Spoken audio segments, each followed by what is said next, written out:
رات کا یہاں پر آنا، حقیقت میں خدا تعالیٰ نے قرآن میں فرمایا کہ تم میں سے ہر ایک جماعت کو اپنے اپنے مقامات کو چھوڑ کر وہاں کو ایک ایسی جگہ پر جانا چاہیے جہاں پر دین کی سمجھ مل سکتی ہے۔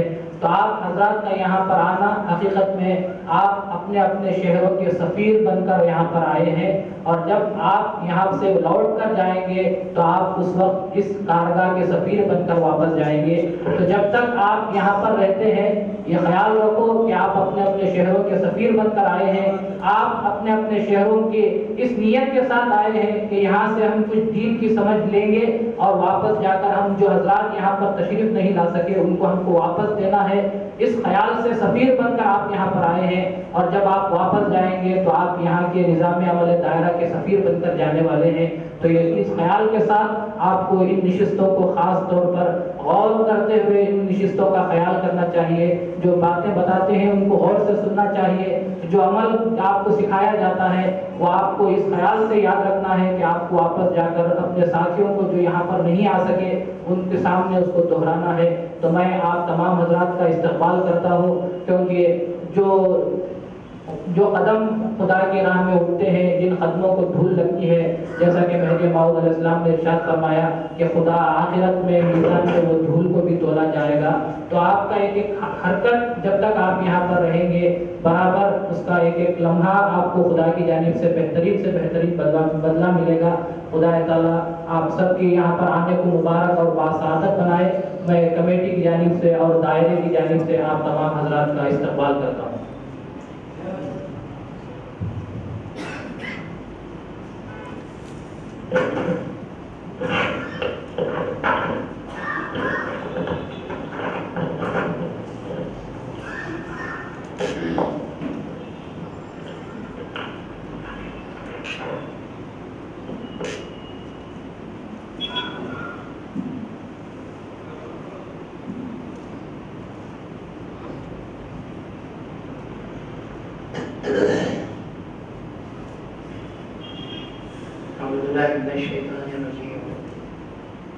بسم اللہ الرحمن الرحیم۔